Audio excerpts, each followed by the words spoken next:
Well, the final two round 6 matches will kick off simultaneously on this day next week. Castres at home to Leinster, Montpellier at home to Saints. Their opponents in the final round both out of the competition, so this might well be the defining fixture that seals the deal.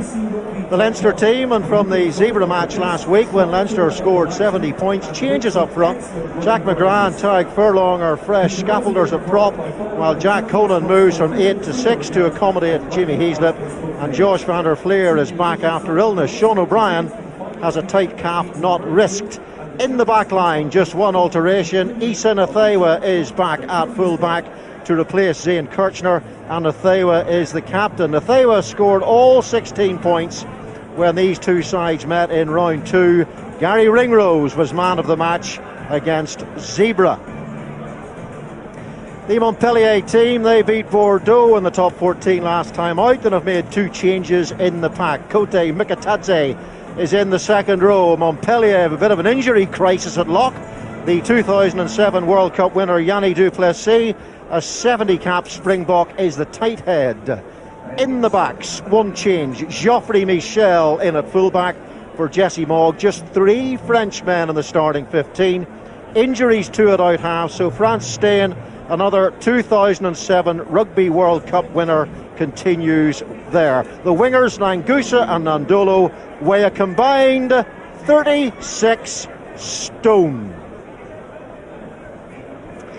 Well, Leinster have won this competition 3 times. The 3 stars on the shirts, the public representation of those remarkable triumphs. But Leinster are playing a side on the up, not just on the top 14, but also in Europe.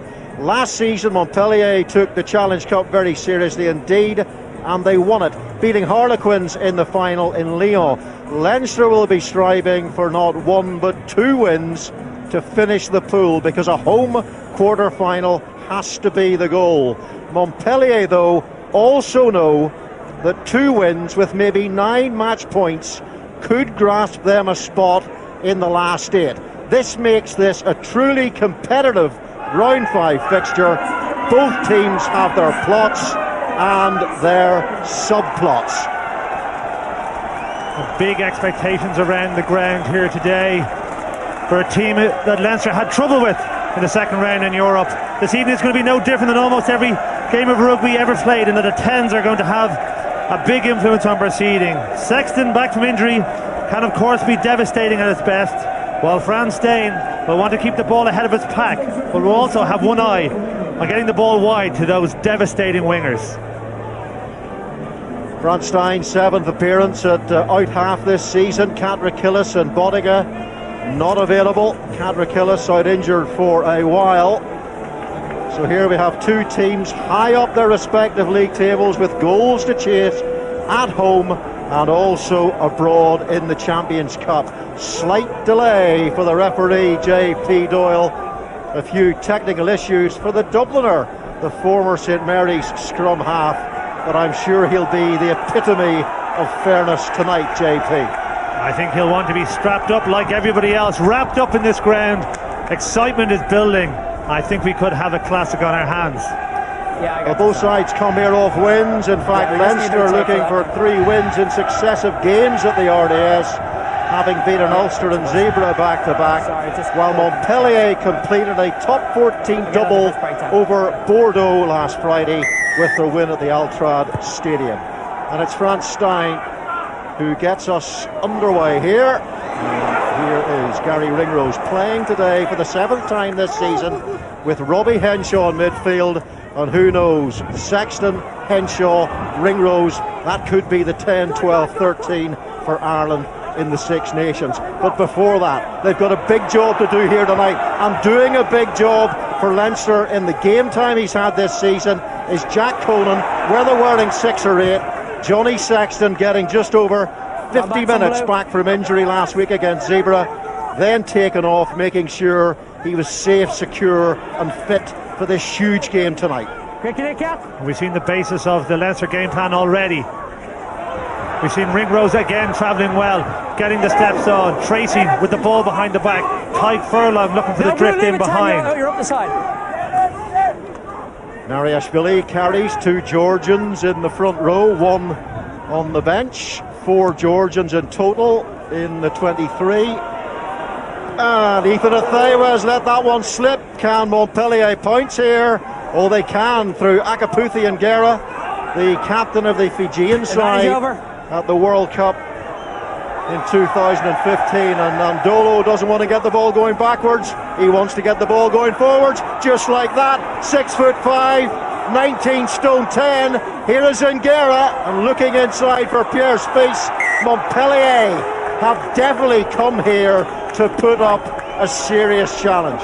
We've seen the danger of Nandolo already this evening. Any space at all, he'll break tackles. That was the case there. But Sexton's off to the races. Robbie Henshaw, Ethan Athewa, and Gary Ringrose, man of the match last week against Zebra. Adam Byrne has had a quite sensational season. A youngster who's had 3 leg breaks in his career. Quite a footballer. His brother Sam is on the books at Everton, plays for the under-21s. 7 tries for Adam Byrne this season. And that's the offloading that Ringrose has brought to his game. Good carry by Conan, who's in for the injured Sean O'Brien. But we can see already at these early stages, Leinster want to move the ball wide, and we've seen the danger of Nagusa on the wing. All 4 of the Georgians in this 23 played in Dublin in 2014, starting for Georgia in their defeat against Ireland in those November internationals. Well, it's going so much better this season for Leinster. They lost twice at home in Europe last season to Wasps here at the RDS and Toulon across the road at the Aviva.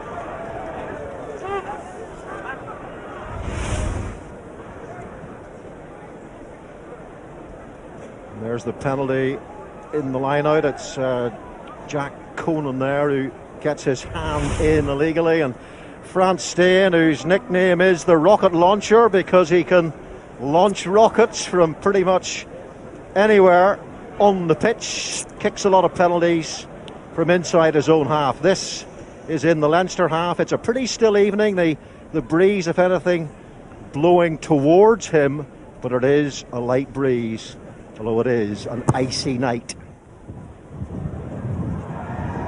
Well, he's kicked his last 14 in the top 14. The good news for Leinster is that he's missed that one. But the bad news is distance wasn't a problem.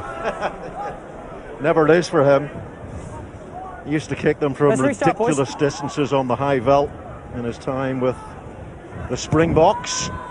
And Johnny Sexton with the restart. Another Springbok underneath it, but Hayden Triggs gets his hand in. Jack Conan really has been immense. He was superb playing at number 8 for Leinster against Munster and a losing Leinster side. Athewa, off goes Rory O'Loughlin, and O'Loughlin, who's been in the Sky Sports Team of the Week for the last 2 weeks, gets his first touch. Smart play by Leinster there, first by Johnny Sexton, changing the point attack, recognising that they're overmatched on the upper side. Sweep the ball back to Ethan Athewa, who noticed there was no number 9 in the back line. Nick White wasn't there, chipped it in behind. Tracy the Toner, you might see that quite a lot tonight, using the 6'10" frame of Devon Toner in the second row. Clearing out quickly, look at that, from energy at the breakdown. Johnny Sexton brings in Ethan Athewa. John Fogarty was saying after the Zebra game, we've been using this match to work on the threat inside and outside Johnny Sexton, just like the good old days.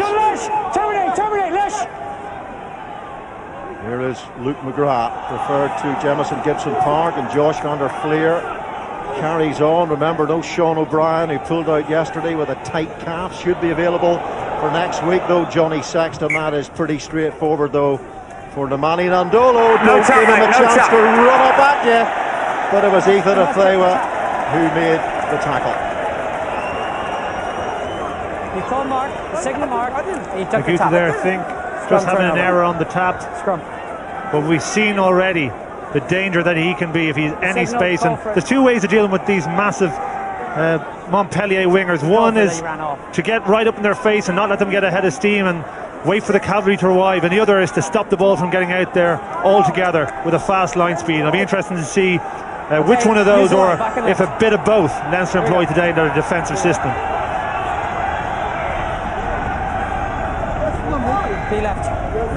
Manny Nandolo. Nguetha Nandolo, 36 stones. Their combined weight. We need the space. Which is more than most second row combinations.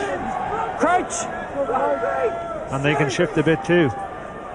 Fine.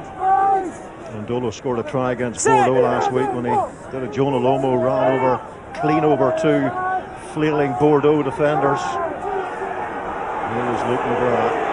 Really good solid scrummage through Leinster. It's been good all season. Here's Jimmy MISELET. And now it's Luke McGrath. And that's good defence coming up hard and fast there. Vincent Martin shooting out of that line. Jimmy MISELET carries. Came off the bench last week, Jimmy MISELET, so he should be fresh. Now it's Robbie Henshaw, pushes through for Tracy to chase, and back there is Nick White, who played for Jake White in his spell as coach at the Brumbies. Jake White now the coach of Montpellier. That move off the back of the line out from Leinster nearly worked perfectly. Everyone did their job. Sexton a little bit too flat maybe. O'Loughlin was waiting on the inside for the drop-off ball, but the good line speed from the Montpellier back line prevented him from getting away, which would have been a line break.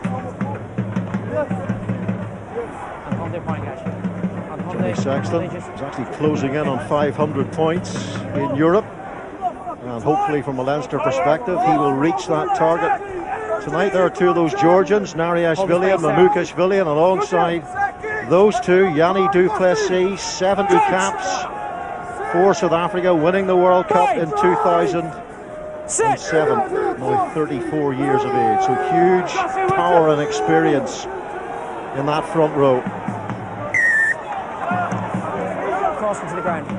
This side. I'll talk to you in a second. Apologies there, you heard some fruity language. Went that way into the ground. But the first penalty at scrum time goes the way of Montpellier, and well, Leinster have been very proud of their scrum this season. And they should be, and I think there's obviously a reputation that comes with having two Jordanians in your front, in your front row, and but that Leinster scrum has been strong all year and should be up to it.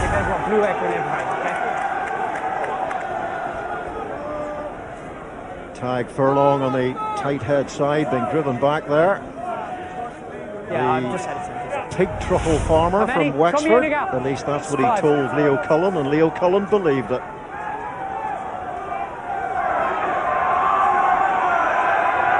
Mamukashvili, there's movement on the line out. Pierre Spies coming towards the front, looks very complicated. It's Udrago who goes up to take it, and he very often is the line out target for Montpellier.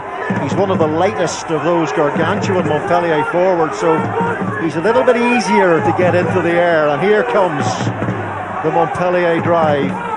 They are massive men, but look at the defence coming in there from Hayden Triggs. He's done really well to somehow break up and fracture that maul.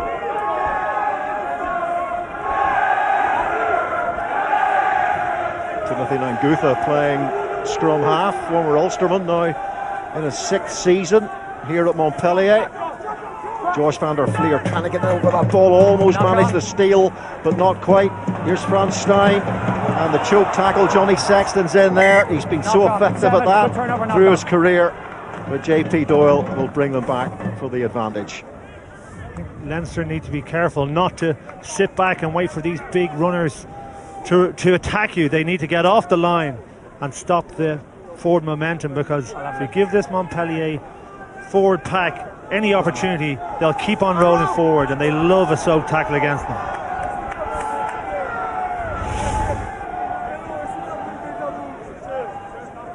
Just a bit of a soak there. Josh van der Fleer does really well. He's in over that ball, nearly stripped it down, but just drives forward. Big hit there. That's what we want from Sexton. Straight off the line, a high hit, and stop Stein in his tracks. Leinster on 16 points, Montpellier on 11, so Montpellier obviously need an away win here tonight. Castres, Leinster, Montpellier, Saints, so the round 6 games. Leinster going to the Stade Pierre-Antoine. Montpellier have home advantage against the Saints, and both of those sides out of the competition. Montpellier have actually won 2 European trophies, the Challenge Cup last season, the European Shield away back in 2004 against the 4 times European champions Leinster, 3 Champions Cups and a Challenge Cup for them. So plenty of silverware between these two sides. And Montpellier, they took the Challenge Cup very seriously indeed last season. They made it one of their goals to set out to win that competition, which they did, beating Harlequins in the final in Lyon. And Mohad Altrad and Jake White said they will make the step up and they will take this competition even more seriously than the Challenge Cup that they won. Nagusa's looking for this ball on the short side. I saw him have a word with White just before the scrum. I think he fancies his chances against O'Loughlin. Nick White instead goes the other way to France. Offload for Joe Tamani, and Joe Tamani couldn't quite hold on to it, but the ball was forward anyway. Joe Tamani, who looks as if someone super glued a French poodle to his head, the Australian international, was nearly but not quite. It was, and that was as a result of pulling the Leinster defence over to the short side. They were a man down on the open, sold by Nagusa, as I was, went the other way, and this was very, very close to coming to fruition. Little short ball, big line speed from Ringrose, who got in the passing channel and ultimately affected the pass. Kept his hands free brilliantly there, Frans Steen. To almost release Joe Tamani, the 17 times capped Australian. We might see a few more of those short lines. We've seen Leinster try to get the line speed up, but what beats that is change of angle. And we saw it there demonstrated by Tamani. Last penalty at scrum time. Montpellier, this time it's Nariashvili who's penalised on the loosehead side. And he can be vulnerable. That's the 6th penalty Nariashvili's conceded in Europe this season. Mark, this pack isn't quite as big as it's all been built up to be. Actually, the size of it in comparison with the Leinster pack, there's not that great a disparity. Actually, the Leinster pack is 3 kilograms heavier than the Montpellier pack. I think if you have a reputation for getting up early in the morning, you can lie in bed all day, and that's sometimes the case with these Jordan front rows. Instead of lying in bed all day, I got up early to weigh packs. Actually, it was our brilliant stats department who came up with that. It certainly wasn't my work. Here is Jack McGrath with a carry. Good carry around the corner from Joe Schmidt's preferred loosehead. And here's Tadhg Furlong to James Tracy. So good work, good handling and carrying by the Leinster front row. And here's Gary Ringrose trying to get outside and finds Ethan Athewa. And it took a great defensive tackle from Nick White. Great covering back there from the Australian scrum half, and then he pounces on the ball, and it was the Wallaby that saved his side there for certain.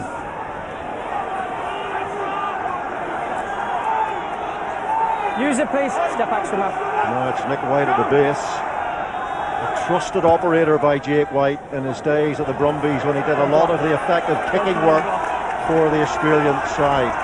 I think we saw with that move the 2 biggest changes to the Leinster team this year. One, Tadhg Furlong releasing the ball as a prop forward, something that we didn't see as much last year. And then this man, the short line, but the release out of contact. We didn't see much of that last year. That's been a real part of Leinster's game in the last couple of months.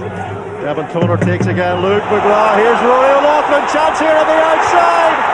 Oh, and again, it's great cover defence, but here's Luke McGrath, and Jack McGrath now hammers forward. Luke McGrath, surely there's space on the wide outside. There is, and it's Ethan Athewa with ice-cold execution for Leinster. Ethan Athewa, who scored in every round of the European competition this season. Really excellent team try there. We saw earlier on the first half almost the line break from the perfectly executed round the back of the line out move. This time we saw it come to fruition. Thought O'Loughlin might go the whole way, thought he'd picked the wrong chance. We see it here, a lot of subterfuge. O'Loughlin gets the ball. I thought it was going to Conan, instead it doesn't. It goes to Henshaw, who takes his time. Sexton also sees Ace Nasia out wide, drifts it over the speeding line defence from Montpellier, and that's an excellent team try by Leinster. And a 58th line-out take of the season for Devin Toner. And how many times in the past have we seen Leinster score tries off-line out ball like that, Shane, in your day too. I think it was a big part of not just Leinster, but Munster, Ulster and Irish teams play in general. They really look to identify first phase possession as an opportunity to score tries.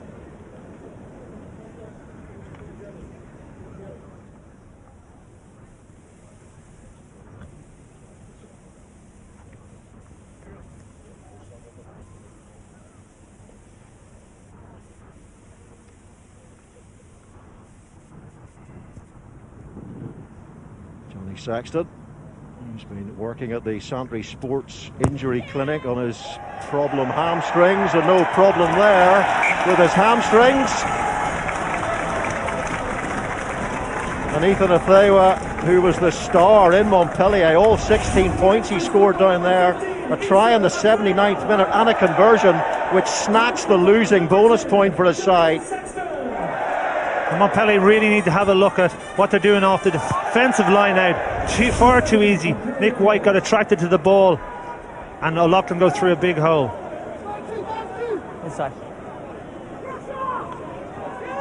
Luke McGrath trying to find an exit. Johnny Sexton. No, they might not get an exit at all here because Jimmy Heaslip had to be really sharp. Almost got themselves into terrible trouble there. Did Leinster straight after scoring a try. Sometimes the concentration just drops a hair when a side makes a score, and it's Josh van der Fleer now hands on ground, trying to reset this exit, and this time Johnny Sexton does get the ball away. He up, doesn't he? Potentially ominous signs for this Montpellier team.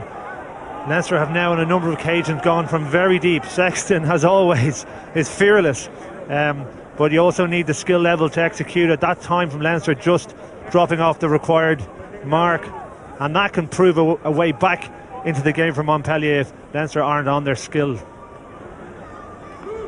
Johnny Sexton down at that Santry Sports Injury Clinic was working on movement mechanics. Now I'm not quite sure what that means. Well, I'm not entirely sure myself, but I think it's training in the sort of positions that you're going to be in matches, and he started like a house on fire. We've seen that move so many times. His execution of the skill there wasn't quite right. If you don't put that ball in front, there's an opportunity for the ball to go on the ground. That's what happened there. Bit from Sexton, bit from Henshaw. They won't be happy it got dropped. Well, hopefully those movement mechanics will help his hamstrings long term. Here's Ethan Athewa, captain of the Pro 12 Dream Team for last season. Devon Toner carries. And I think the Leinster fans are screaming for an offside against the Montpellier team, and in the end the penalty goes the way of the Mediterranean side. Be interesting to see if we get a replay on this. Stein was out of the line extremely quickly. He broke the integrity of it. Now whether he was offside or not was a tight call, but sometimes when you shoot out like that, you're really inviting a penalty. It looked like hands on, and that's fair enough. Good line speed, Francois, what do you want? And a good tackle. Tees on, tees on. Tees on. Tees on, you're going for goal. Well, let's see if the rocket launcher can land this one. 5 from 5 against Bordeaux last week for the bearded Springbok. 7 from 7 against Toulon. His kicking really has been quite sublime when he's been called upon. Usually the kicking duties are handed to Catrick Hillis or Ben Bottiga when they're playing. But this man has been a really able deputy, although not on the evidence of his first kick, which of course he missed. Montpellier haven't had a huge amount of possession in this game so far. Leinster dominated 61-39. So the opportunities that Montpellier do get, it's important that they take them.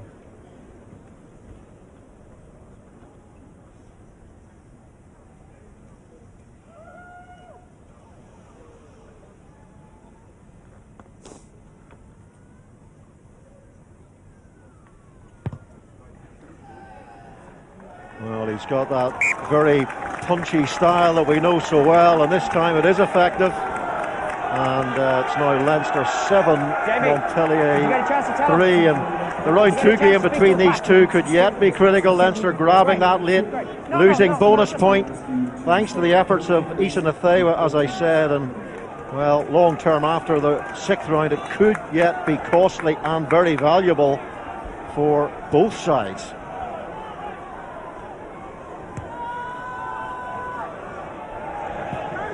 Timing's good. Timing's good.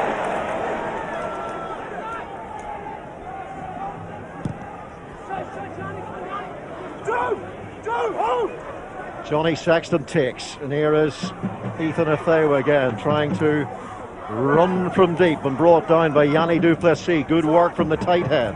Here is Sexton, beautiful pull in behind for Robbie Henshaw, and now Rory O'Loughlin on the switch. Here is Luke McGrath, quick ball once again. Jamie Heaslip carries hard, gets across that gain line, which is critical. Trying to set that quick ball, trying to keep this tempo high. Jack Conan carries into the 22. The clearing out is a little bit slower this time, and Luke McGrath has to dig. What can they create from that? McGrath once more, and it's a dart this time, but there's no hole to go through. There might be one for Sexton on the inside. Good footwork, close to contact for Ethan Athewa. Luke McGrath to Johnny Sexton. Rory O'Loughlin, who's in amazing try-scoring form. 5 tries in the last 2 games.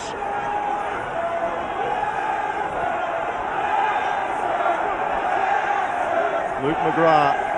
Johnny Sexton to Robbie Henshaw. Can he wriggle free? The tackle is made by Martin. Here is Tadhg Furlong, whose game has improved incredibly in the last year. He did break the first tackle there, and once more it's James Tracy, the front row, again getting through. First man in, no problem. A workload, but this time they've given the ball away, and it's Nick White who kicks the ball away downfield. Rory O'Loughlin chases after this one and collects. He's got a lot of pace. If you've watched Leinster this season, you will know that well, and he can certainly beat defenders. 9 was tackler, went to ground, he can be there. Luke McGrath, an inside ball for Hayden Triggs from Johnny Sexton. And Leinster talked before the game. I was chatting to Leo Cullen about the tempo, about the energy of this Leinster team, how they had to keep it high. And this is Ethan Athewa inside, and it's Jack Conan who rolls away for the try. My goodness, the tempo was high there, and you certainly couldn't complain about the energy. The Montpellier defence unlocked once more. No, they can't live with this tempo that Leinster are playing with. Neither can they live with the variety in passing that Johnny Sexton has shown throughout this game. Jack McGrath very early sitting down players like you could not expect from a front row forward. Their lines are excellent. That's where it all came from. What seemed like a simple pass in behind from Sexton was because of McGrath's great line. And look at the flatness of that pass. Again, high skill level from forward and Jack Conan. Sexton, Ethan Athewa were brilliant in the skill execution, and Conan gets just reward for his pass and his following on the inside.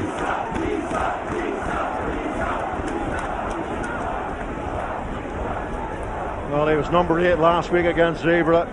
He was really good in that game, was Jack Conan. Top tackler in that match, now scoring tries. Conan, once capped by Ireland, maybe more caps are on the way, although there's plenty of competition in the back row in Ireland these days, in Leinster these days, never mind Ireland. Not bad for a replacement for Sean O'Brien. He's had a big influence on this game already, as is that man there, John Sexton. Variety of the passing is just at the highest level. Let's see if he can get the movement mechanics right here, Johnny Sexton.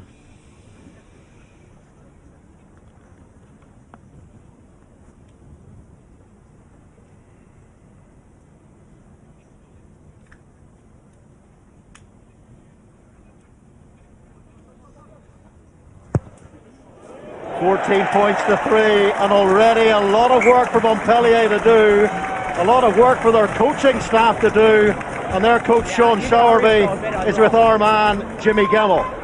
Thank you, Mark. Leinster love to play with tempo, Sean. They're getting it all at the moment. What can Montpellier do to slow that down? What can they do to stop it? Yeah, I think first of all, don't give them those opportunities. A couple of times when we exit from our 22, the ball doesn't go out. We got Leinster on the counter-attack. Everybody knows how well they control the ball, how quickly they play, and then you're under pressure. So I think we must be brave enough to hold it for a few more phases. Perhaps when we kick, something more contestable. And then give them less ball. Here we go again. We give them less ball, and then of course they're a great side. We've got to take away those opportunities. Thank you, Sean. Great side, you're right, when they play like that. That was Adam Byrne, found Jamie Hazlett. A lot of room to move in there. Adam Byrne, the carry from Jack McGrath. This is all Leinster now. There's a chance here they could really take Montpellier apart if they continue playing like this in this first half. Luke McGrath, once again, it's quick ball for Leinster. The accuracy of the passing, not quite there this time, but they were playing an advantage. And the advantage was for offside. But Johnny Sexton, and this is worrying, not just for Leinster right now, but for the Six Nations going forward. That does not look particularly good. No, it doesn't. There's potentially a late hit has come in on Sexton there. They're going to have a look at the ran into the Leinster player. Big screen to see if there was any foul play. I don't know yet. Phenomenal break from Adam Byrne, but Jamie Hazlett, a veteran in the team, he's the man on the shoulder. JP, we're just trying to find the angles, bud. Let's see what happened to Johnny. Well, look from that angle. It's quite difficult to tell from that angle. The tackle's but legal. It looked high. It looked around the neck. That looks like one step. And we all know about the new zero tolerance directives. Contact, JP. Oh, there's a high contact. Yeah, I think we know what's going to happen to that man. He's been frustrated. Stain is frustrated by the way Sexton has been dominating this game. We saw him shoot out the line once already, but that is a really dirty challenge. He's gone over the top there, swinging arm as well, made contact with the head, and that's a red. Yeah, all day. Reckless contact with the head is a red card. I'm not thinking red. Yeah. Okay, so it's that's a red before any change in the rules. So it's just a matter of looking at. He's high to start with. Given Sexton's injury profile, hasn't dipped an awful long way at all. Over the years. A tiny bit. There's not enough to yellow it. It's going to have to be red, isn't it? So what's the number? It's direct to the head with force. So what's the number? It's 2. Number 4. Is it 4, Stu? Can I get the number? Can we see the? Sorry, have to double check that number. Just gonna have a look now. I should have been looking at the number. Two very experienced officials there. JP, okay, so number 10, Franz Stein. It is a penalty. It is high, a lot of force, and first contacts with the head. Okay. Yeah, it's a red card. So what we have here is we have foul play. Okay, so that it's a high tackle. Then we got to look at it's at force, it's at speed, and it's straight to the head. Okay, it's a red card. No, there's not enough there. I'm sorry, you're gone. No, that's Francois, that's it. One of the key words in there from Wayne Barnes was force, because that's one of the words they've added in through that directive. Yeah, and the players are well aware of it. They're well aware of how there's going to be a clamp down on swinging arms, contact with the head, and recklessness, and we've seen them all in that tackle by Franz Stein.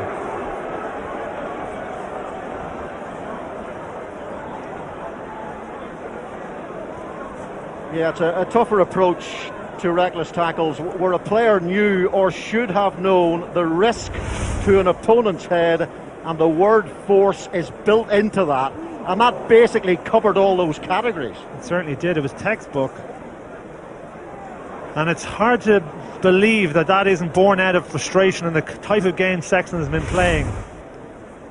But he's really done his team a disservice now. However hard it was for them to get back into the game, with 15 or 14 you expect it to be impossible. Well, no Johnny Sexton to take the kick, but a very able deputy, Anita Nathewa, who's been kicking superbly this season. Make sure you just explain in the absence of Johnny Sexton. He's gone off. Yeah.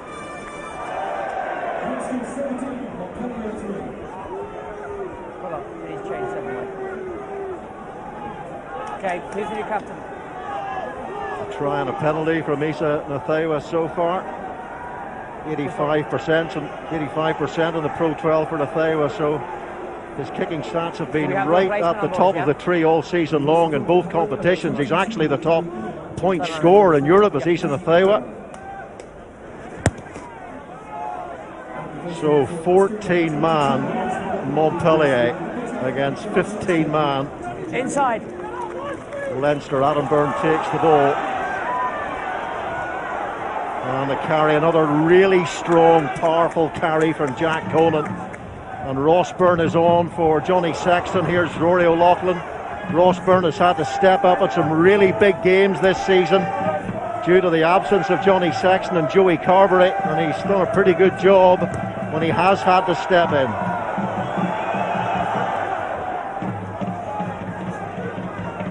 Leinster really targeted Nagusa on that right wing. He's getting up out of the line, getting very flat-footed. If he makes a hit, he does damage, but very often he's getting to no man's land, and Leinster exploiting it. Geoffrey Michel outside, and that is Nandolo. Good offload there by the massive man. Here is Nick White.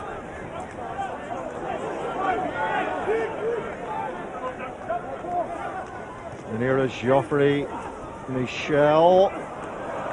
Again, Leinster trying to wriggle their way out of a tight little spot here. Nick White giving the ball away there cheaply. Not what you want to do when you're a man down. Should really be retaining possession. The ball is Hayden there, Triggs fine, the ball's there.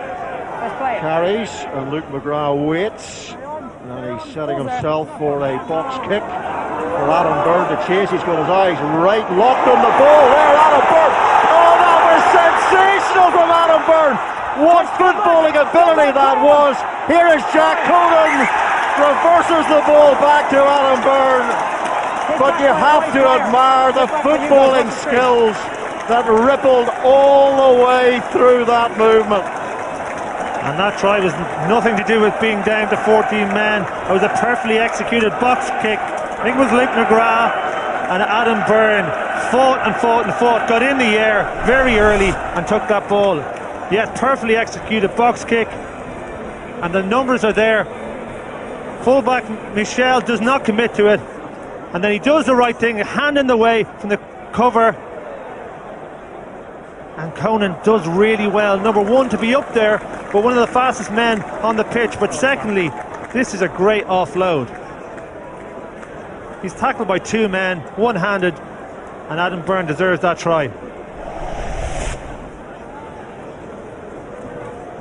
Adam Byrne's 8th try of the season, 3 European tries in 3 appearances, hat-trick against Zebra, 2 tries against the Saints at the Aviva Stadium in Europe. He has been in absolutely scintillating form all season long, and Ross Byrne is now on permanently. Johnny Sexton will not be returning to the field, and what a conversion from Ross Byrne. And the confidence some of these Leinster players are playing with now is quite remarkable. Adam Byrne, the 22-year-old, his opposite wing, Rory O'Loughlin, is a 22-year-old. How much can these guys do?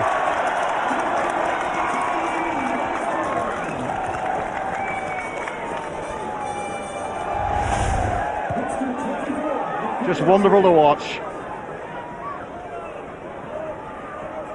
It was, for me anyway, for Adam Byrne, it was his focus on the ball, running at full tilt. And you would have enjoyed that, Shane.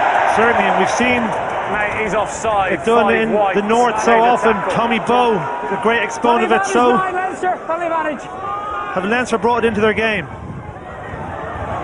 Oh, Sexton's back on. We were told he wasn't going to return, but he's here, which is great news for everybody. That Sexton has gone through the HIA protocols. Offside 5. Montpellier's restarts have been really poor. They've given Leinster big opportunity to take the ball back and retain possession, put them on the front foot. Leinster have been taking every chance to go from deep. Montpellier really need to get someone to challenge those restarts. I apologise for the alarmist information about young Jonathan Sexton. Extremely good news to see him back on the pitch as Leinster push for the bonus point try. They might even get it before half-time. The way they're playing, some of their rugby is of the highest quality. Yeah, and it's very difficult for Montpellier now. Their two greatest assets going forward, Nagusa and Nadolo, are on the wings. It's going to be difficult to get the ball to them, so maybe we'll see them operate a little bit more off the 10 inside and out. Jack Conan's carrying has been beefy, and that is a huge understatement. And there's that classic Leinster inside ball. James Tracy was in possession for half a second, but now Hayden Triggs gets the ball off to Tag Furlong, the Wexford man. Tackle's completed now. That's okay, 15, let him go, good man. Johnny Sexton. The ball's in there. goes McGrath. They've got a lot of quick ball to work with. Johnny Don't push Sexton it against again. him, okay? Here's Jack McGrath. Udrago comes up. And the pass is a little bit forced, so Joe Tamani comes in, but Jamie Heaslip is there in support. The offload for Devon Toner. And here is McGrath. Sexton again, trying to keep those hands free. Luke McGrath for Jamie Heaslip, 33 years of age now, but has just signed a new contract, and he certainly looks very fresh. Balls under your body, okay? But this time Leinster are not able to recycle quickly, and the penalty conceded at the breakdown. Yeah, just not. I think Leinster just going off their feet at the breakdown. Jamie Heaslip getting a little bit isolated. And that's a result of maybe the little bit of footwork that we're seeing from all the Leinster players, and I think it's an evolution of some of the work that Leo Cullen's been trying to do over the last year or so. Certainly more footwork from our forwards than we've seen before. What about this, Shane? The footballing ability there. Just outstanding. Just take the line, To get Leinster. up that early in the now. air and to catch it in his hands. No chest used. But remarkable stuff from Conan there. There's definitely a mentality that we saw from the very first moment, led probably by Sexton, but there's a big buy-in from all the Leinster players. Lucas. We can't do a dummy lift. Let's just get it right, okay? Really? But you can't signal to lift him, okay? All right. JP doing happy with the he signaled to lift him and he jumped, so we're doing it again, okay? You can quite happily speak English, the Montpellier side, because only 3 of them are French. Quite a lot of South Africans out there, and it's a Frenchman who's the target, and it's a Frenchman who knocks the ball on. And here's James Tracy, Fulgence Udrago, it was the captain, Montpellier man, born and bred. Man is over. Josh van der Fleer runs into the muscular figure of Pierre Spies, and I don't say that lightly. He is chiselled from stone as Pierre Spies. Here's Rory O'Loughlin, and now Jamie Heaslip carries again, and Leinster not afraid to play a little bit of rugby inside their own 22 to get themselves into the right positions for an adequate clearance. Gary Ringrose comes in with the tackle. Here's Nick White now, carried by Mamukashvili, who had spells at Sale and at Glasgow for a short while. Poor pass, Joe Tamani, good pick up under pressure from Robbie Henshaw, trying to wriggle away, gets it to Martin. Luke McGrath makes the tackle. Now Nick White, Mamukashvili.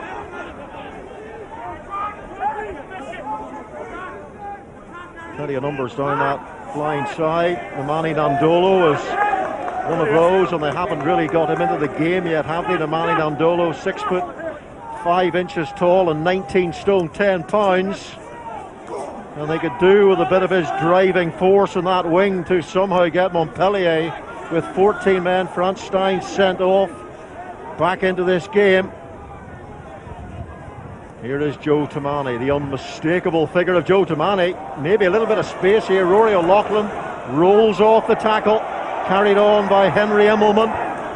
Another South African in this Montpellier squad, and Nick White puts the ball forward for Nanguth in a chase. Needs the bounce here, O'Loughlin, or he could be in trouble. And O'Loughlin watched that like a true pro. He certainly did. He had incredible pressure coming down on him from Nagusa. He's probably been the best Montpellier player so far today. Tamani looked as if he's a threat every time he gets the ball, offloaded on that occasion. O'Loughlin's always comfortable, was forcing to bring it over the line.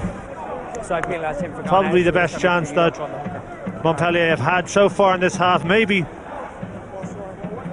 Tamani's drop ball earlier on, but they really haven't been a threat to this try line.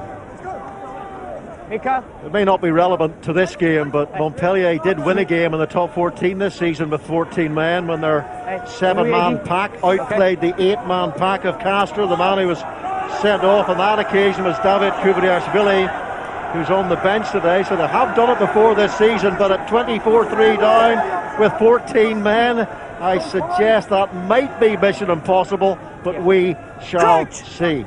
And they're not helping themselves.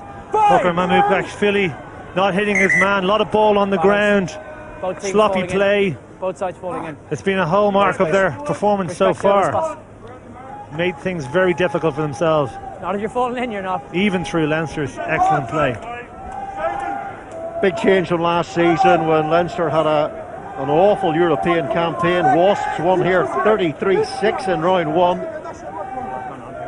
Crouch! It's as good as I've seen them play for a long time. Bind! Sit! Yeah, last season has been flipped over from losing 5 pool games to now being on the cusp of a quarter-final. Victory here tonight will achieve that. Good scrummage. Here is White and here's Timothy Nangupa. Spills the ball. That was one of their problems against Bordeaux last week. They weren't able to protect possession. And Leinster again moving the ball about freely inside their own 22.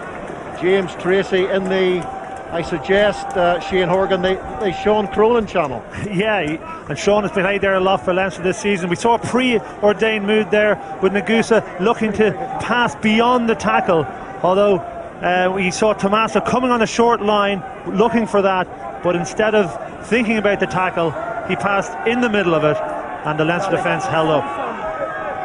5. Restez les du mètre, ok? Jusque les longs. Paul Willems takes. He really is a monster, but they haven't got him into the game. He's one of their primary ball carriers for Montpellier, is Paul Willems. Use it, please, Montpellier. And they're just not getting their big men flowing into this game. There's so much ball for Leinster.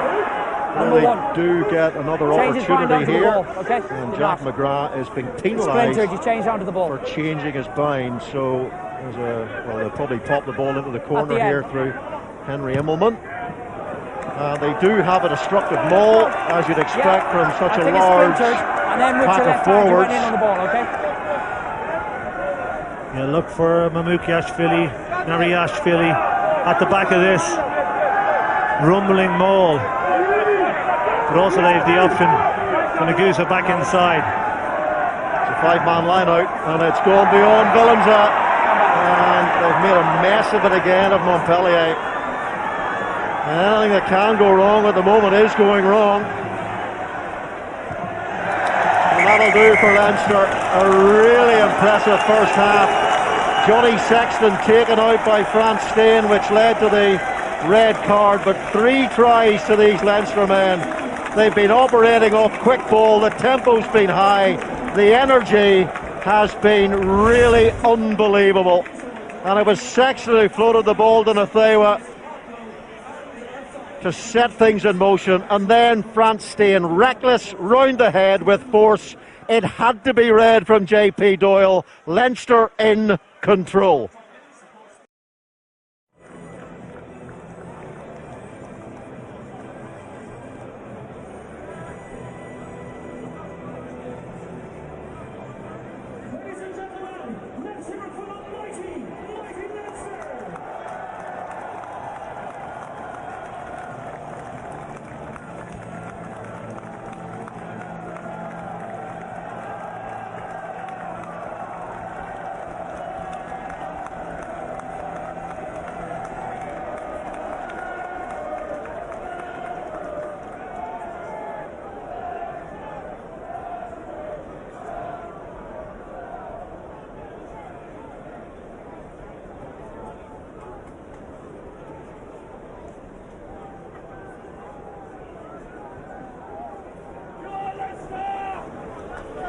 Well, Leinster, sensational first half performance. Very cold out there, but no chance of the back's false nails dropping off.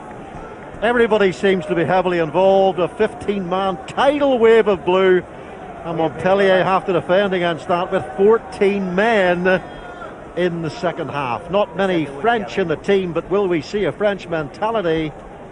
But Leinster, wondrous first half, Shane. Certainly, but we're going to have to see a change of mentality from the Montpellier back row.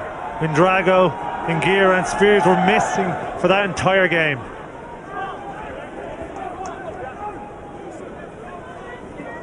Nick White, and here is Pierre Spies.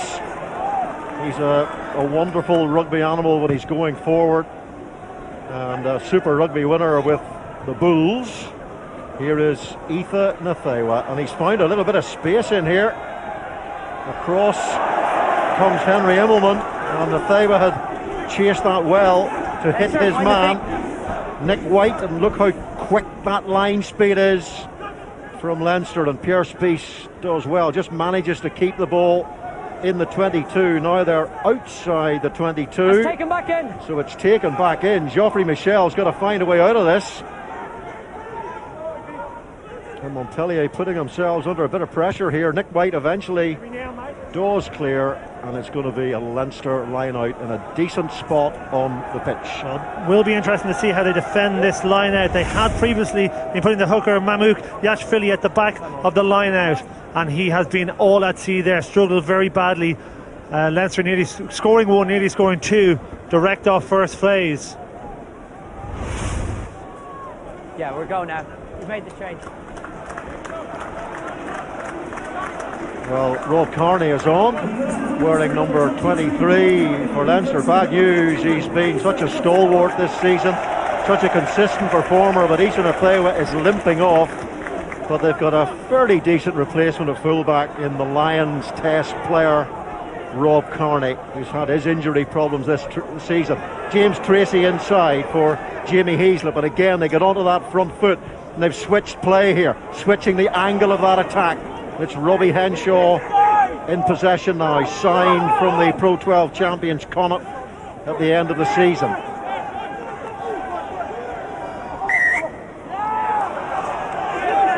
Clearly lifted the ball, not part of the tackle, clearly lifted the ball, stayed on it, never We cleared. saw a preordained move off the line out from Leinster there. That man, Tracy, was in it. A move back down the short side, Sexton changing the point of attack, sometimes called a power play move. Everyone knows what they're doing 3 or 4 phases in advance, but if you don't resource a ruck, as happened there, chances are you're down the other end of the field.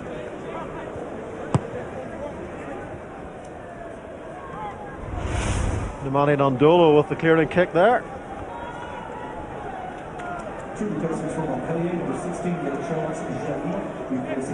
And that was that switch play that Shane was talking about. And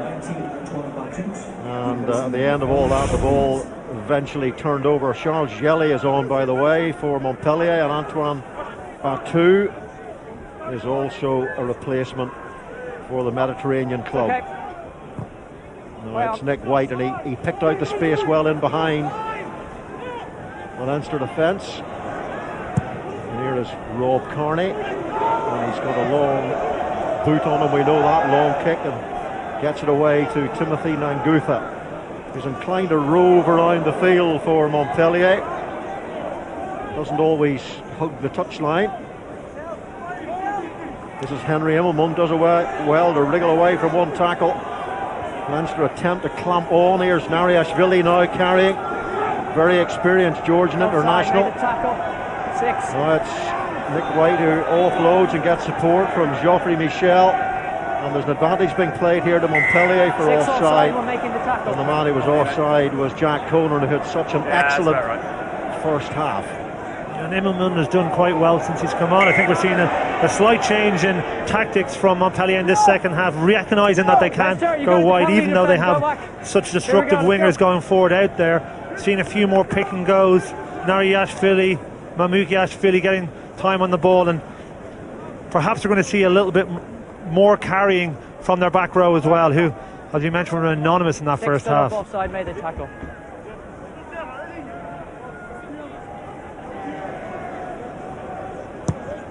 So it's Immelman into the corner. Remember, they have no out half. Frans Steen sent off in the first half for a reckless tackle around the neck head of Johnny Sexton with force, which under the new zero tolerance directives is a red card, and it was pretty clear cut. Charles Jelly to Paul Willemse, who remarkably is 6'7" and 19 stone 13, but they very often use him as a line out forward. Not quite sure how you manage to lift almost 20 stone in the air as easily as that. Joe Tamani with the offload, and here comes Yanni Duplessis. This is more like it from Montpellier. They've obviously had a beasting from Jake White in the shed at half time as Willemse carries. Nick White, Nariashvili waits for the ball. The Georgian gets it. Josh van der Fleer is in there quickly, but he is cleared out quickly. Here's Tamani. Gary Ringrose makes the tackle. Leinster attempt to choke. They've got to get to the floor here, Montpellier. And they try to roll around the corner. They're getting very close through Nariashvili. Can 14-man Montpellier fight back at the start of this second half? There's certainly a lot of purpose about their play. Udrago, who takes it on, and then it's Leinster who turn the ball over. And Johnny Sexton and James Tracy, they're all patting each other on the head, and you can see how much that means to that Leinster side, relieving the intense pressure at the start of this second half from the wounded Montpellier team. Yeah, Leinster finding it hard to deal with. Tamani carrying the ball very strongly, also looking to release on the other side of the tackle. Even with the extra number that Leinster have in the back line, they're struggling to stop a man of his power. John, if it's a problem, just fix it. They're really looking to get this pass on the other side. He's really fighting for that. We saw it late in the first half. They're throwing that 50-50 offload that it may not have done previously in the first half, but that's straight to deck. Of course, what Leinster fans, Johnny Sexton, was he on his feet there? Anyway, JP Doyle gave the penalty to Leinster. I think it was straight to ground. Villeneuve. Okay. Leinster fans will be hoping that they don't go to sleep as they did against Ulster here over the Christmas period, when really they should have got a try bonus point, but they allowed Ulster to dominate the second half, and Leinster had basically taken Ulster apart in the first 40 minutes. Ulster missing a lot of tackles in that game, so Leinster's got to be sure they don't replicate that here against Montpellier, because they've done so much superb hard work in that first half. And there's a man who's put in a tremendous shift, Jack Conan, carrying, scoring a try. Here is Luke McGrath, and it's into touch. Yeah, Luke McGrath is very busy at the base of the ruck. No. Touched by more than He's one been player. really sniffing around for an Clearly opportunity. We more know that Montpellier are going to be spread a little bit wider. The pillars, under those circumstances, have a tendency to drift, and he's really looking for a fast ball off the back of, on this occasion, a maul. Not covered up sufficiently on the short side, and he's live for these opportunities. Well, we'll get to the number in a sec when he comes in. Charles Yele, the new hooker, on for Mukashvili. Leinster 2 home wins so far, as Robbie Henshaw gets some treatment there. Beat Castra here 33-15. Let's go. And then the Saints 60-13 at the Aviva. Big difference from last season when Leinster won just one home game and one pool game at home here to Bath. Paul Willems just about gets his hands on that one. Took a bit of fussling and fiddling about, but they got there in the end. Here's Joe Tamani, complete with French poodle attached. Up quickly comes Gary Ringrose, puts that Montpellier defence under pressure. Adam Byrne to Robbie Henshaw, and now they're in behind this Montpellier defence. Here is Adam Byrne. There's plenty of white shirts there in defence. Luke McGrath, Josh van der Fleer. Is this going to be the try bonus point? Devon Toner, he's given the ball away to Nariashvili. Well, it looked as if it was going to be inevitable, a Leinster fourth try. Instead, it's a knock-on. Adam Byrne really having an imposing game. Big pressure on the short side. Ball going to deck. And that's from the line speed from Ringrose. But look at Ringrose transition from attack from a defence into attack. Ball gets out to Henshaw, and I think Ringrose just takes the wrong option here. Should have gone open, instead goes short. As tackled down, momentum is gone. Yeah, there were 5 Montpellier defenders in that narrow area of the pitch. I'd leave you to believe that there were a few down on the open side. Well, as they're now to 14 men, yes, even with my pathetic mathematics, I can work it out. but there's been big hunger from those two Leinster centres in Ringrose and Henshaw. We know them from the glamorous going forward plays, the offensive play, but there's been a real work ethic about this side tonight, which will please Leo Cullen as much maybe as the offensive performance. Well, Leinster scored 97 points and 14 tries against the Saints in their back-to-back rounds 3 and 4. You might remember the Dylan Hartley red card for the swinging arm on Sean O'Brien, but I think now they would be immensely frustrated if they did not come away with a fourth try and the fifth match point from this one, because a win here takes them into the quarter-finals, but they want a home quarter, don't they, Leinster? And the extra match point will help them on that journey. Meanwhile, it's the Montpellier pack that is journeying forward quite comfortably, and again they forced a penalty out of this Leinster scrummage. Yeah, maybe the only small blot on the Leinster copybook this evening.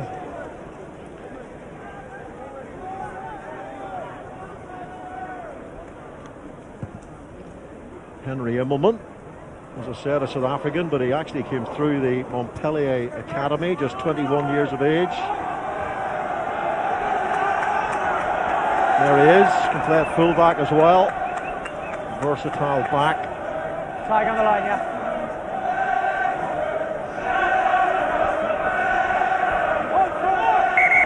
Hold on, we just got our number slightly wrong there. Adjust, Leinster. Wandering slowly to the line out. Play.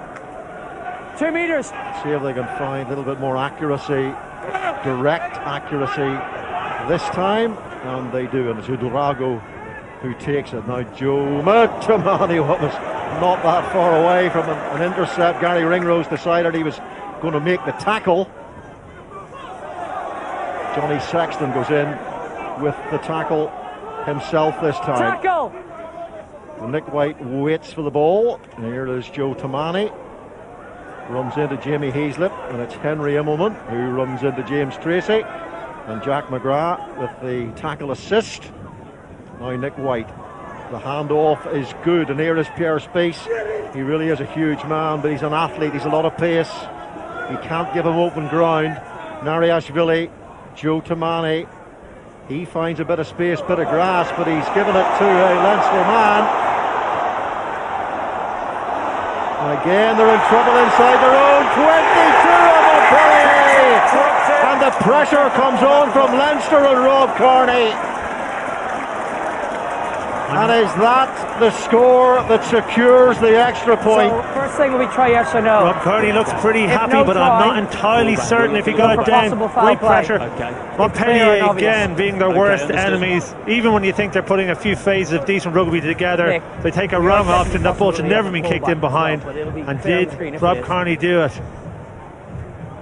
Oh, that was a phenomenal hand in. So no I think the referee might go a little bit earlier, because was he pulled back just before he took the ball? No, I think that's really well done. That's Immelman. Pull back now, JP. Yeah. So it would have been a bit earlier than that. No, sorry, it's White. White got back there. Phenomenal play from him. There was a pull early on, just there. Is that enough for the referee to pull it back? He did let go. Rob Kearney pulls Nick White angle, but I think yeah, there's a little bit of just there. Is that enough to stop the try? 23 grabs him a little bit, then the other guy grabs. One way or another. From Montpellier, okay? Well, yeah, but did Rob Kearney pull back Nick White before Nick White pulled back Rob Kearney? Yeah. How far are we going back here, Mark? Sorry, can we repeat that command? Yeah. Yeah, 1 and 3. Yanni. Mikal. Replacement. So I looked at potential replacements coming on. There is David Kubriashvili, another Georgian. He was the player who was sent off against Castra. 5 meters. And wearing 17 is Ivan Vatremez, who won the Challenge Cup with Montpellier last season, but also previously with Biarritz when they beat Toulon in the final. Nariashvili, and that is a trudge, a props trudge. I suppose you can say the scrum went okay. Respect to this pass. Yeah, fair share of penalties there for Montpellier. Crouch! Bind! Sit! I'm not surprised he trudged off, because he made 9 carries, Nariashvili, which Decent work for a man of Use it, 18 James, stone. use it. He'll be tired. Here's Nick White to Joe Tamani, determined to run from inside their 22, despite the fact they've got 14 men. Tackle 8. But they have been inclined to get themselves into rather large pickles when attempting this previously. But I suppose at 24 points to 3 down, they have nothing to lose but to give it a crack and to attack at all times.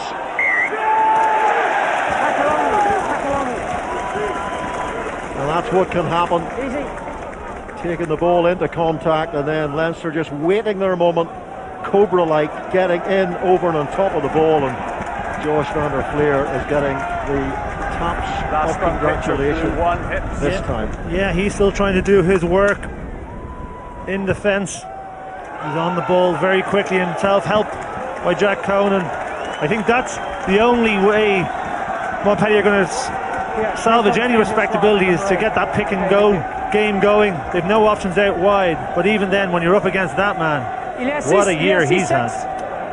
Yeah, made his debut in the November Internationals, came on early in both games against New Zealand, played very well, started against Australia. Josh van der Fleer taken by Jack Conan in the line out, and it's James Tracy who's at the tail.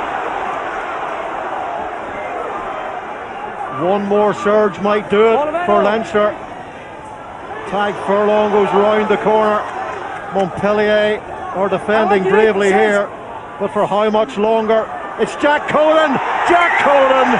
Montpellier, welcome to Hell's Kitchen, and Leinster have grasped the 5th match point here, which will make life just that little bit easier as they head to Castres in round 6. And now for them, it's all about trying to secure for themselves a home quarter final. It's Jack Conan is the initial taker in the lineup, but look what he does here. Look at the men he drives through. Timane has been phenomenal. We've seen how powerful and carrier he's been. Jack McGrath gets the big left-hand fend out and just rolls over him. Takes the line-out ball first and is at the end for the big power play in between the posts for a second try. And that guy, I don't want to preempt man of the match, but this guy is playing out of his skin tonight. When you wear pants. Don't complain if you don't wear pants.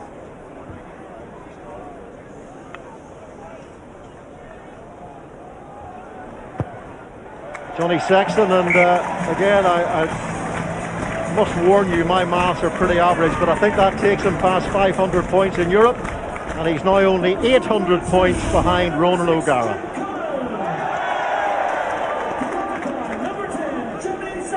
If they come up against teams playing like Montpellier every week, he'll be adding to that total pretty quickly. What a game Jack Colan's having again. Every time he's selected in this Leinster side, he does seem to step up and produce amazing performances. And he had ankle surgery at the start of the season. He was injured against Gloucester in the pre-season game, but how well he's kicked on after recovering from that. Can you imagine the teams that would have snap him up as their starting number 8 or starting number 6? Here is Joe Tamani, and he's lost the ball. I think they're in contact. There was an initial knock for it. But yeah, you talk about Jack Conan in the starting back rows of many clubs. I mean, including that maybe Dan Levy, Rhys Ruddock. You look at the back row options that Leinster have, it's incredible. I think the biggest problem Leinster are going to have in the back row in the next number of years is holding on to some of these players. You know, you've mentioned 3 players that aren't considered first teamers. There's a man who certainly is, and those players haven't been missed today. Sean Cronin, and we're seeing Leinster play a different style. Sean Cronin has been playing on the 15s as that extra centre almost. We've seen Leinster have changed their style entirely today, with Tracy playing a lot tighter, carrying a lot more, and being a threat around the ruck. Montpellier's run is going pretty well today. I'm not sure what happened there. Let's blame the Russians. It's always the Russians' fault these days, isn't it? Whether it's drug taking or incoming presidents.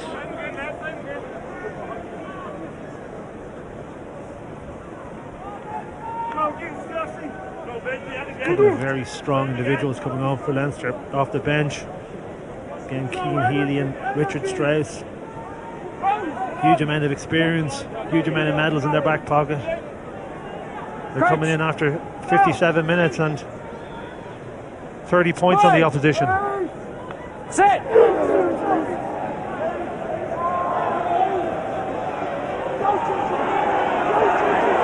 Timothy Nangufa playing flank here to add some strength to that scrummage.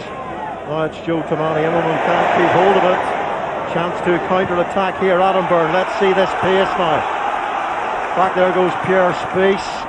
And across from the wing comes Timothy Nangufa. And Nangufa's just been in the last scrum, so he had to get through a lot of work to get into that position. Here is Nemani Nandola. We've hardly seen him get a run with the ball.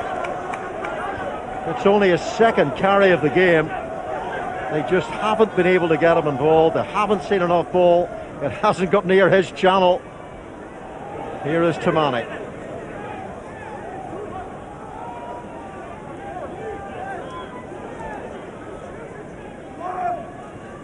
Nick White is Geoffrey Michel, the first receiver this time. Paul Willems, Josh van der Fleer is just swatted away quite comfortably by the Empire State Building sized Paul Willems. Leinster looking for more tries here. Rory O'Loughlin looking inside for Rob Carney. Nice little hand offload there. Immelman makes the tackle. Rob Carney gets the ball back into play. Aidan Triggs carries well. And good pincer at the breakdown.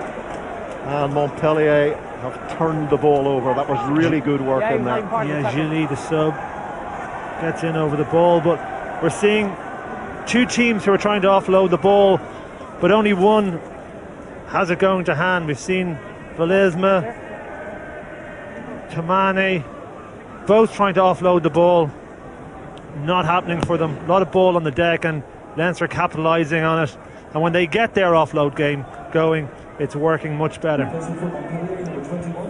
Well, here's a man who knows a thing or two about European rugby coming on to replace Nick White.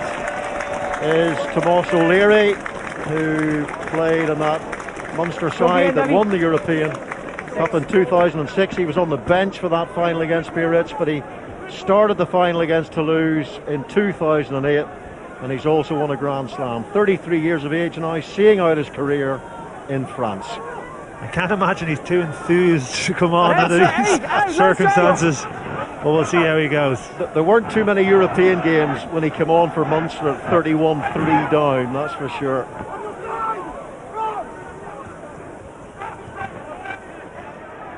Second row's in the middle. I was chatting to him before the game. He said he's really enjoying the experience down in the Mediterranean. He's been brought in as a medical joker for Benoit Payog, and he's not even going to get his hands on the ball there because Leinster have turned it over. Cian Healy there having an impact on the game. Must be extremely frustrating for him, given the quality of the player he is. We know his physique, we know how good he's in the scrum, and his carrying game has been quite peripheral with Leinster this year because of the continued outstanding performances by Jack McGrath.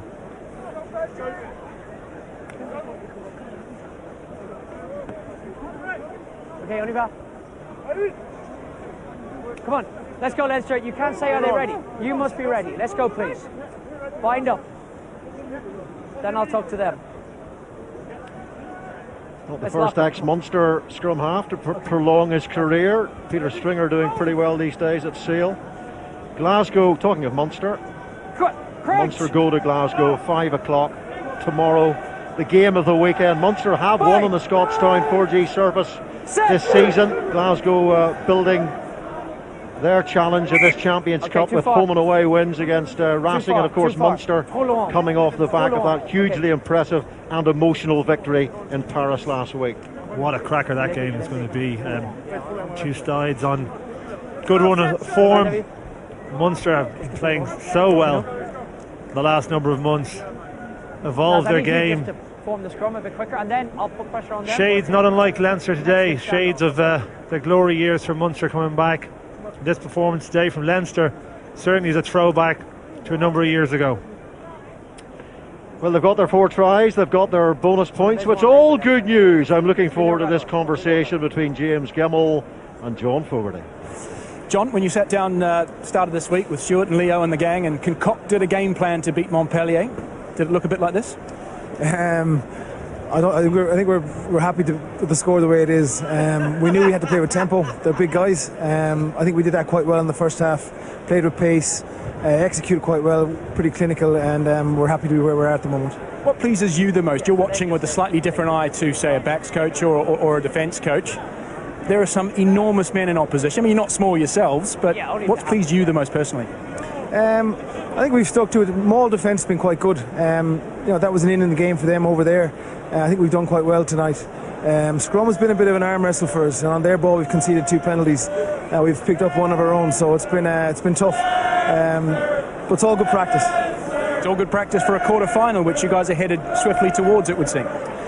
Yeah, I mean, again, you can't look too much further than this next drum for me, but it's when the game finishes and we get back in there and we win the game, it'll be a nice feeling to know that we're heading towards a quarter-final considering last season. Absolutely. John, you didn't have to wear shorts. Can we tilt down here? Can we have a quick look at... I mean, it is absolutely Baltic. It's all about... I'm pretty hard, I'm pretty tough. Yeah, so. It's all about the calves. Right. Well done, thanks, mate. A nice set of calves, exactly. Kurt McQuilkin was the same, wasn't he? Kurt McQuilkin always wore shorts, no matter how Baltic it was. Yeah, any excuse to show off those legs. Fogarty McQuilkin, they'd wear shorts crossing the Antarctic. They make him tough in D4. I should do better, come on. Just wait for bind, hold your space. Yanni Duplessis is back on for Kubriashvili. You might have seen him wait, he's got to wait limping for bind, off. you hold your space. And there he is, Yanni Duplessis, World Cup winner. Of course, that World Cup winning side was coached by Jake White, the current coach better of scrum this time from everybody. Montpellier. Next week, Leinster, they go to the Stade Pierre-Antoine, where they've won before. To play Castres next Friday, 7:30, Sky Sports 2. Can they make absolutely certain that they bolt on to that quarter-final place, a home game in the last 8? It's a better scrummage, much better scrummage. Painting a very good picture to the referee, JP Doyle here. And Cian Healy has made a difference to this scrum since he's come on. The point to prove, along with Richard Strauss, getting a pat on the head there, doing exactly the job he wants. Primary role first is to have a steady, strong scrum, and he's certainly done that. Another player coming back from injury, Cian Healy, and building in game time. And the more game time he gets, the more, or the closer he gets to the Cian Healy form of old. 6. Wait, Sabu.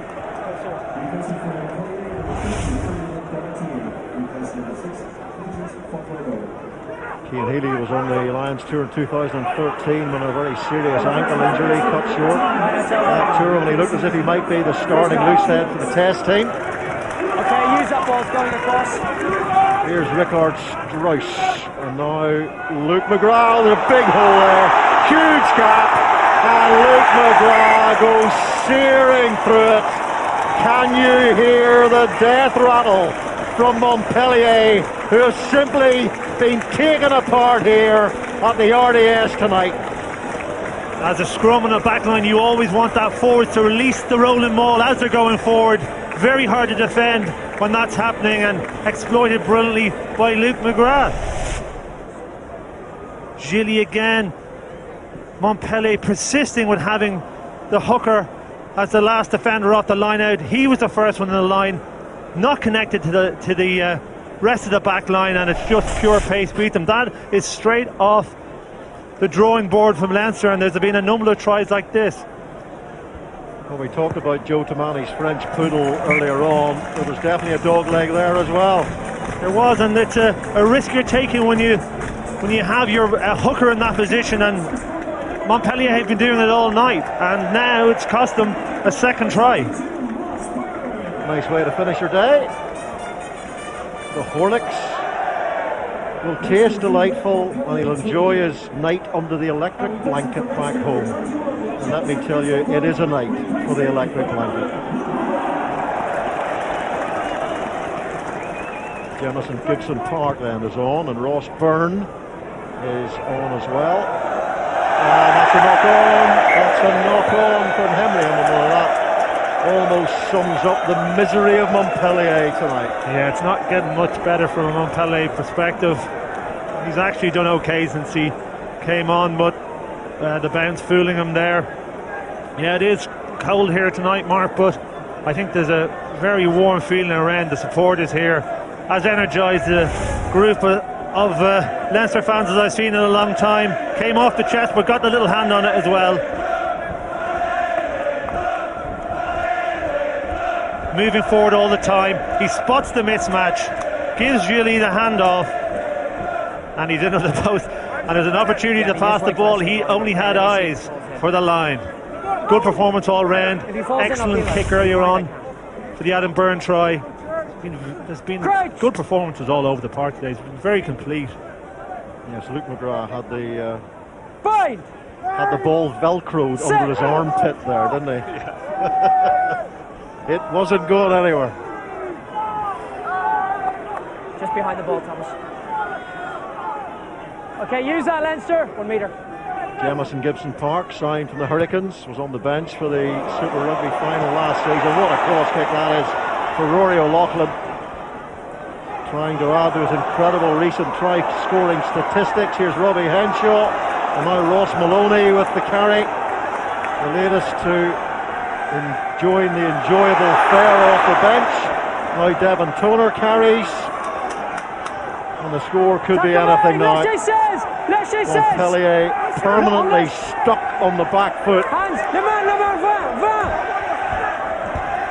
Leinster drive again for the line, and they get another try, and it's Cian Healy this time. Yeah, he's done well since he came in, but I think Leinster have identified Nagusa on the right wing as being all at sea in defence, whether the ball is kicked over him, whether he's coming up fast in the line, he's making error after error. He's cost his team at least 3 tries, and the same again here. No awareness whatsoever that the winger has pulled wide. O'Loughlin's been a threat all day. Rob Kearney does very well. He's executed the skill Tamana he's been trying all day, and then a really good carry in the middle of this by Devon Toner, and great fight by Cian Healy. Doesn't stop on the first contact, keeps thumping the legs and gets over a try. But again, there's a lot of players doing a lot of good work in the lead up to that. Hot chocolates all round for Leinster. Bowls of cold gruel for Montpellier.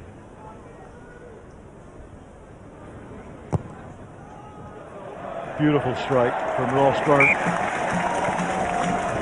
Do you think he's looked the article since he's had to step in for Sexton and Carberry? Yeah, I think he's, big shoes to fill from either of those guys. That's a perfectly executed kick. If you look at the trajectory of it, if those ones can sometimes go hang in the air too long, a bit loopy, he kicked it really flat, went straight to hand. His kicking game since he's come on has been excellent.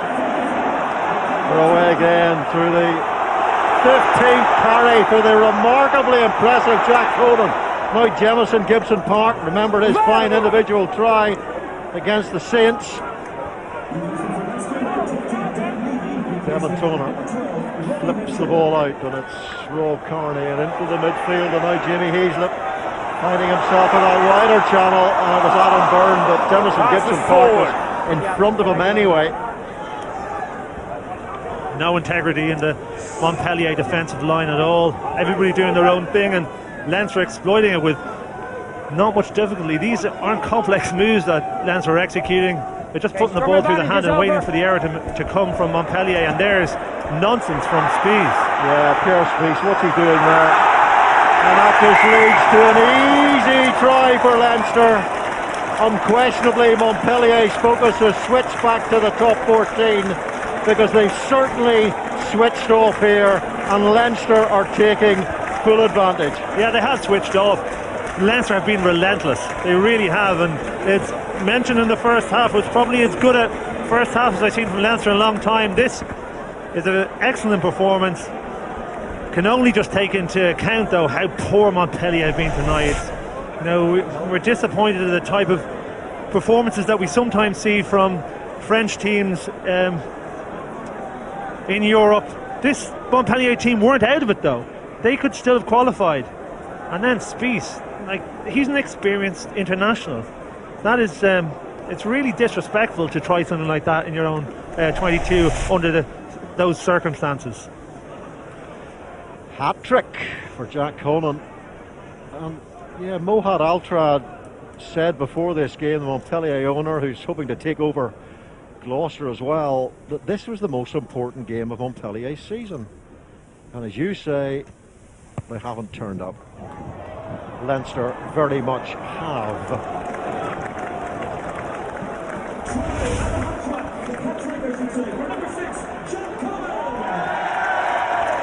And remember, points difference could be very important in terms of the seedings going forward. So every point they can add here at the end of round 6, Shane, you know all about that. Yeah, it's certainly couldn't be important at the end of the group stage, but just thinking there, Sean O'Brien is due to come back next week from injury. Can't see him taking Jack Conan's place, can you? I think Jack Conan might be rather annoyed if he was dropped. That's for sure. Ross Byrne, he's got a big boot on him, hasn't he? Ross Byrne. Here is Henry Immelman into the final 10 minutes, and Jimmy Heaslip is still working hard. A test match animal, as Ian McGeechan calls them. 2009, Jimmy Heaslip was one of those test match animals for the Lions in South Africa. Hard to believe that's eight years ago now. And look at, it's Jack Conan saying, "You can't drop me, Leo Cullen." I think he'll be outside the RDS with a protest banner if Leo Cullen leaves him out of the team for next week. And again, Leinster put themselves deep into Montpellier territory. There he is up in the potting shed, plotting, thinking about next week's selection with the assistance of Stuart Lancaster. They look remarkably unhappy for two guys who put 50 points up on the European opposition and have just qualified for the knockout stages of Europe, but maybe they'll celebrate later on this evening.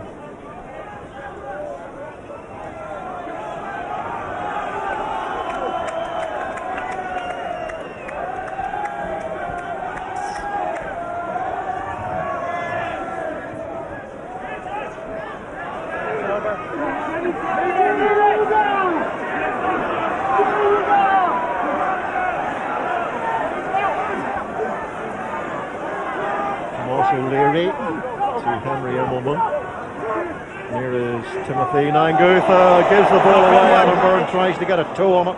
He did get a toe on it.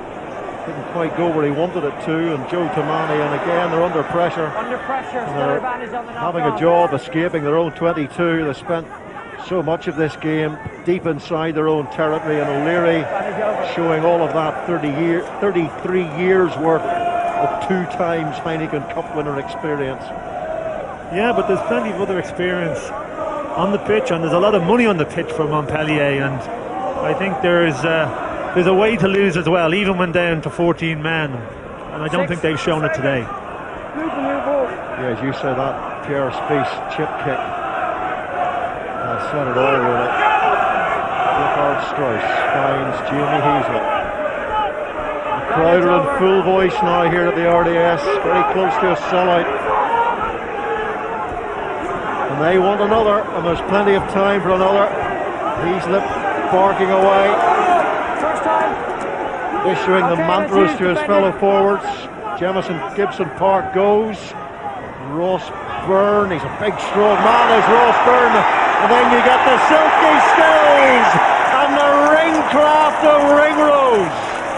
Have a look at this offload by Byrne in the middle of it all. But there was still a huge amount of work to do, and again, shades of Brian O'Driscoll in the way Gary Ringrose runs. Somehow manages to keep low to the ground but still retains the speed. There he breaks through the tackle forces one. Excellent try. And by the way, Cathal Marsh is back after injury. He'll be playing for the Leinster A team later in the week. So, you know, when you've got to choose between Johnny Sexton, Joey Carberry, Ross Byrne, Cathal Marsh, that is quite a squad of out halves. It certainly is, and that depth has been built over a period of time now for Leinster, and although there have been a series of injuries for the fly half, it's almost worked out as a positive for Leinster, because they've kept on winning, but they've allowed their players to get some game time. Well, I'm afraid you have to say it's been an embarrassing night for Montpellier, certainly not helped by the dismissal of France Stein, the World Cup winning Montpellier out half quite early in the fair. A very obvious red card for experienced officials like JP Doyle, with the assistance of Wayne Barnes to make, and his removal was swift, especially under these new directives, the zero tolerance directives. There you go, 13. The challenge was reckless and with force, and that was the end of the South African. And the pass to Rory O'Loughlin there, I think might have been forward. There has been a number of excellent performances all over the field from Leinster players today. I was really impressed with Johnny Sexton coming back for a first game in a while. Luke McGrath was fantastic. Tyke Furlong, Jamie Heaslip had another big game, and Gary Ringrose. But ultimately, even with all those positive performances, there was one man who stood out more than anyone else, and my Heineken man of the match is Jack Conan. Yeah, he's been playing very well with the limited opportunities this season after the ankle injury, and he's certainly bulked up as well, and that's one thing I was chatting to the guys before the game, that with the injuries that he's been able to do is to work on his body size, his muscularity and his power. Yeah, but it hasn't just been all that, and I think having that extra bit of size and having that extra bit of bulk allows you to get the ball released through the tackle, get the hand off and release the ball, and we've seen him do that time and time again, and that's another super strong scrum from Leinster. As you say, it's improved since Cian Healy came on. I'm not saying it's all the doing of Cian Healy, but certainly the scrum, which conceded a number of penalties in the first half, is now completely overpowering this Montpellier side. But of course it's a Montpellier side that is losing by 57 points to 3 and has pretty much given up the ghost. Yeah, there's a number of changes in that pack as well, but they've long since raised the white flag all over the field, and just look at the body language. Leinster are still buzzing, and I think that's another aspect of the game that Leo Cullen will be very happy about. The replacements that have come on have contributed to the game. They've been extremely diligent in defence, not allowing a try, and of course 57 points is good news against any opposition. Ross Byrne. It's Rod Carney in possession. Jemison Gibson Park again, and here's the 80-minute man, Jimmy Heaslip. He so rarely is replaced. Even if he is 33 now, he's got a remarkable engine, Jimmy Heaslip. Van der Fleer neck grab carries the ball. I think it's Gianni Duplessis as he turned the ball over in there. He's still working hard, the 34-year-old who had to come back on for Kubriashvili. I wouldn't have liked to be the one to tell him that he had to go back into that mess. Yeah. Yes, don't you know who I am? One of those. Yeah.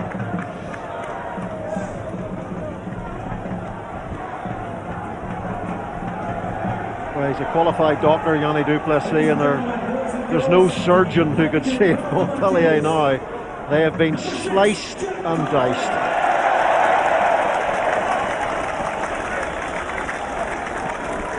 Just been announced to raucous roars around the RDS that Jack Conan is the Heineken man of the match. Charles Yelly, and they've won the line out through Willemse. Leinster deciding not to. Ball transfer, not at the front, no more. Oh, the defender really well. That's one of the things John Fogarty was talking about in the interview, was how good the Maul defence had been from Leinster today. Well, look at this, they didn't commit anyone to the Maul, came round the back, and as Leinster hadn't committed anyone, their the scrum was given away. Like, it's still at this stage of the game, still having the awareness and keeping your smarts and identifying that opportunity and utilising it. There'll be very happy man in the management box, Leo Cullen, all over good performance this evening. Set.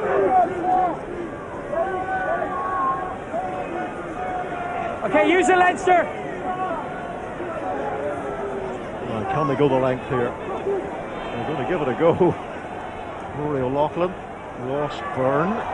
Is there a little bit more space? I think Montpellier will just get rid of this if they can. And they just want to get back to the Mediterranean coast as quickly as they possibly can, because they have been mashed, they've been dismantled, they've been eviscerated by this all-encompassing Leinster performance.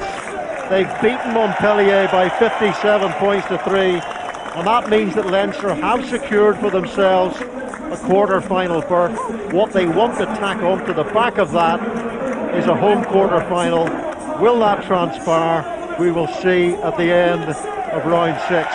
But beside me is a former Heineken Cup winner with Leinster, Shane Horgan, and I think he's a very impressed former Heineken Cup winner. Yeah, I said at the start of the game that I thought it could be a classic match because of the level of player that Montpellier have and the fact that they were still in the competition, but it was a classic performance from Leinster, if not a classic match. And Montpellier came over here with an opportunity to stay alive in the group. They didn't get off to a great start, and then with the sending off of Stein, they never had an opportunity to get back in the game again. They were, as we've seen many times with French travelling sides, when they feel that if the game is over, the white flag goes up and the towel goes in, and that was the case. But you can't take away from this performance from Leinster is as good as I've seen in the last 18 months to 2 years. They've now set down a marker for the rest of Europe. They're qualified out of this group, and it's now next week to see if they can confirm a date back here again in a couple of months. Yeah, what's remarkable, Shane, is last season Leinster only won one pool game, which was at home to Bath. How have they made this turnaround? Well, I think they've been... Leo Cullen has to take an amazing amount of credit. There was a lot of injuries last year, but they were playing a different style this year. Their philosophy certainly has changed. Players are playing with incredible confidence. We're seeing it was led by the front row, guys like Jack McGrath, Tyke Furlong releasing the ball, passing it, releasing it out of tackle, looking for the offload, and that's gone right throughout the team. And of course we've seen the new combination of Henshaw and Ringrose, and these new great talents on the wing of Adam Byrne and Rory O'Loughlin, all looking for touches. It really is a young side with the ambition to go all the way. I think it's time we heard from the hat-trick hero Jack Conan, the man of the match, the Heineken man of the match, and he's on the touchline with Jimmy Gemmell. Certainly is time. Jack, we tend to talk about your flashy young wingers scoring 3 tries and picking up vases for all of their efforts. Not a gnarly forward. 3 tries. First European match in 2 years, you've just told me. Yeah, first start in 2 years, so it's nice to be back with a bit of a bang and a good win. Yeah, good to steal the limelight off Rory O'Loughlin last week with the 3 tries, so now happy with today's performance, and the lads went well, and I'm sure the coaches will be happy as well. But it's time to narrow the focus back to Cass next week away, which will be another tough battle over there. I mean, yes, professional sport is all about focusing on the next occasion, and there is a lot more still to do, but you guys are headed, Leinster are headed for the European quarter-finals. Now, we know how much that means to this club. Can you put it in the camp this week? Was it spoken about much? Absolutely. We know if we went out here today and put in a good performance, we'd guarantee the home quarter-final, and that's what we wanted, you know, and I think it's on the back of a disappointment last year where we didn't succeed. We didn't go as well as we could have with the talent in the squad and the players we had, so I think we're trying to right a few wrongs this year, add to the legacy of Leinster Rugby over the last few years, so I think we're happy with today's performance. We'll build again. How does it feel? Because I'm sure that the people at home can hear this as well. The team are out thanking the supporters. The supporters have stayed on a very cold night to thank them back. Yeah, it's a special place to RDS when it's full. I know, to have a full crowd and a full house come here and play in front of home fans, it's absolutely massive. So, you know, a huge thank goes out to them. I don't know if I'd be here now if I wasn't playing. It's a bit cold for me, but credit to those lads and everyone who came to watch us today. Means loads. Well, you're wearing a fairly famous jersey, the blue number 6. Got a bloke who's probably going to be fit next week. You're going to try and put your foot down and say, fella, I've just scored 3 tries? Look, we all push each other to be better, and I'm definitely going to push Shawnee that bit more. So hopefully he's back fit again. He adds so much to the team, and we look forward to seeing what he can contribute. Jack, at least for tonight, you're the Heineken man of the match, and a very well-deserved one indeed. We've got Pat Maher here from Heineken to give you your award.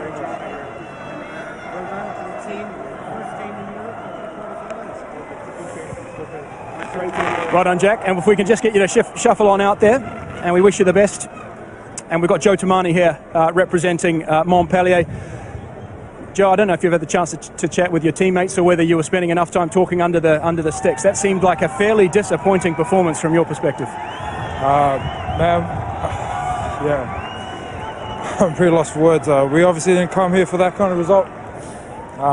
So probably means that our European campaign's probably over now. So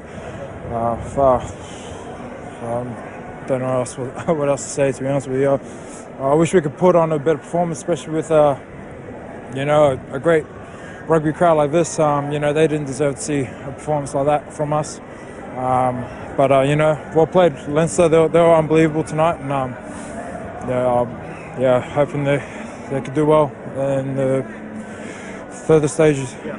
Joe, you've travelled the world. You've played rugby all over the place. Can you put your finger on why it just wasn't there tonight? You came up against a very good rugby side, but you look at the team that you're part of. It's a pretty fine rugby side as well. Didn't play like one. No, not at all. I can't really put my finger on it right now. It's pretty hard to play with 14 men against any side. For 65 odd minutes and then playing. It's hard to beat Leinster with 15 guys on the pitch. They're that good. So, a lot of things let us down. Our defence obviously wasn't up to scratch, and they just played the style of rugby that they wanted to play. They generated a quick ball. We were slipping off tackles all game, and it's going to be a hard Monday when we come in for review. The red card obviously didn't help your cause. It seemed to be a fairly unanimous decision amongst the officials. I assume that the word has reached Montpellier about exactly where the sanctions are, what you're allowed to do. How did that settle within the team? Did it rattle the side? Were you in disagreement with it? We knew. We knew. Any contact around the head is a red. So it's just unfortunate for France. Obviously, unfortunate for Saxony. We don't condone playing. That style of rugby, and it was obviously an accident. But you got to pay the price when those sort of things happens, and it cost us because we lost our leader on the field. France was pretty disappointed with it as well, and we're all sort of feeling for him too because we knew how much he wanted to come out and put on a good performance tonight. So it's just disappointing all around. Everything. All right, Joe. Well, thanks for taking the time. We know it's a disappointing evening. Turn your attention back to the top 14. All the best. Thanks, man. Thank you. That.